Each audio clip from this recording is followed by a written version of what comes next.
one of those on the tee and hit it. Now you didn't let the pendulum move. You came down here with this lock. Look here. Huh? Undo this. Okay. Look here. Undo the forearm. Okay.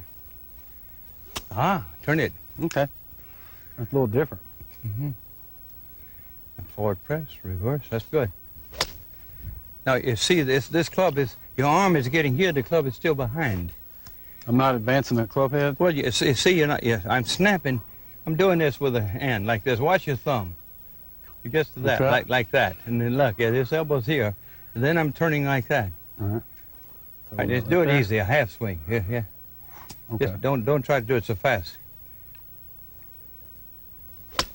That's a little better, you see, but now you got this coming this way. It's got to free up the wrist there, you know what I'm saying? You got to come out of the spring, look like this. Now I'm pulling there, look here, the bowstring back. Now let it go. Mm-hmm. Let it go, let it twist, let it spin it. Do it easy now. Go down on where your right hand would be when you had a two-hand grip. Now get a little closer to it. Okay. All right. There we go. It's almost set now. See? Now you're trying to push this. I'm not. I'm throwing the club instead of pushing it, okay? Mm-hmm. You're pushing it with your shoulder. I'm not. I'm making my hip, knee, and thigh pull the shoulder under. And I'm just making a pendulum action with the hand and club. Oh, yes. Boom. Huh? That's perfect there. That is super. I've never hit balls one-handed before. Yeah. I mean, it's a new experience. Well, you know, we talked about, what do you mean by like the three levers of the right side? Well, look here. That's the level. Okay, right here. Boom. That's one the action. level. Right there. Well, I'm not doing that. Look Okay. here. I'm doing 1, 2, 3. Now that's a lever. Then the shoulder blades is another lever. Mm-hmm. So as the shoulder blade is coming, the elbow is unfolding, the wrist is unfolding, then you're unrolling the arm. So we got the torso's moving the arm, the Yeah. upper arm. Now Then we're unfolding the elbow. Now, you're going to now let the hand go. No, not this way, this way. That way. Ah, now you won't top it. Hmm. Ah, now the club is being thrown. So we're not holding that position. No, sorry. Boom. You're letting it go. So it can get on the other side. As you say, it's like a mule kicking you. Yeah. Boom. Do it again. All right. Give me a ball. Let me hit a one-handed. Yeah, the same way. Get it down there where it would be when you grip it with two hands. You can hit that ball right now almost as far as the average person can with two hands. See, a golf swing is some pull. You don't have a pull force. You're not somebody with rope tugging. You understand? Yeah, and you're not a damn. And you're not. If you pulled me, or push me now. Now your push is not a push force. You're not a sumo wrestler trying to push and run another man out of here. You're trying to make a circular force, not lineal. Understand? Yeah, if it was a pull or a push, then the strongest guy in the world would be. Yeah. We're trying to create suppleness, aren't we? Supple quickness, not rigid slowness. Interesting. Okay. That's right. If you took something like this with a rope and a weight on it and do it like this, that thing would try to break that rope in two. So when you talk about a linear force, explain that. Straight line. Straight line, which we don't really have You a straight line. can't have a straight line. You got to attach in and detach in. It because a revolving circle. So we're trying to create a centrifugal force. Centrifugal. The centripetal is pulling it in. So I'm trying to get everything I can get out of this body and this head to this club head. To the club head. That's what hits the ball. So, I mean, I hear a lot of people talk about being connected. I mean, there's no way in the world that if I brought the club back through, I'd finish low and around, is it? That's not connected. That's about as awkward and as foolish a motion as you can see. If you want to chop one in there and put a lot of backspin, you could possibly get a lot of backspin on, but you never use that shot only to cut and chop down into it, put a lot of backspin. Understand? Yeah, it seems like the force that we're trying to create, I mean, like if I just took my right hand off, it's always going to go up. Yeah, I tell you what you do. Take both hands and stop at the top. Now swing and let go of your right hand and watch where the club goes. just goes up. It always goes up. But look at it. It always goes. It never goes in, does it? No, sir. The club shaft goes in because you're doing this with the arm. And centrifugal force is pulling you out, right? Yeah, it's extending the arm, and then to keep from stopping, you have to fold the elbow so you can hold up with two hands. So my address position, my hands would be a little bit lower. I mean, I've got a shaft line and an arm line, but when I'm at impact, it's almost, see, and two forces are connected, traveling in a linear plane.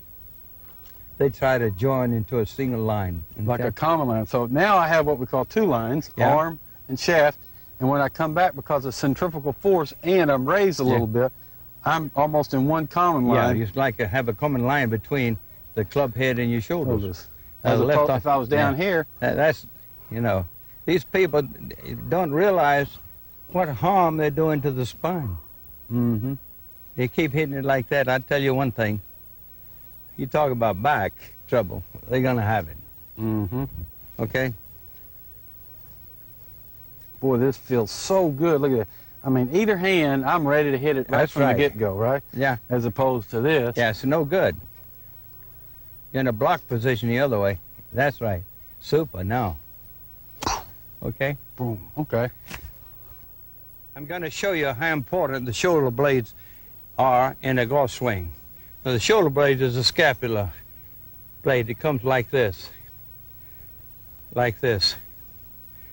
Now, you take the club back, this shoulder blade will swing into the spine here, causing an adduction. Now, this left shoulder blade will pull away. It gives you 20 degrees more backswing when this is adducted and this is abducted. You understand? Now, when you come down, this will pull back to the thing, and that will pull away. And it's like that. Understand when you stand up, I would like to have you show them about the 70-degree motions of the body and neck, then the addition of the adduction of the shoulder blade. Okay. Okay? All right. Just stand straight up. So, if kind of a universal thing with everybody is if I can take my chin and I can turn it 70 degrees that way, 70 degrees that way. Now I can also, see my shoulder blades, I can move them 20 degrees. That's a real palatable joint underneath there. Yeah, it's a non-socket joint. It's the most flexible joint in the body, in the torso. And see, everybody in golf can turn pretty easily 70 degrees with their body like so. But what we were talking about just earlier, see, what gives you that 90-degree look, or sometimes even more than that, see, once I get to right here, my body, the big part of it's practically stopped, but my shoulder blades...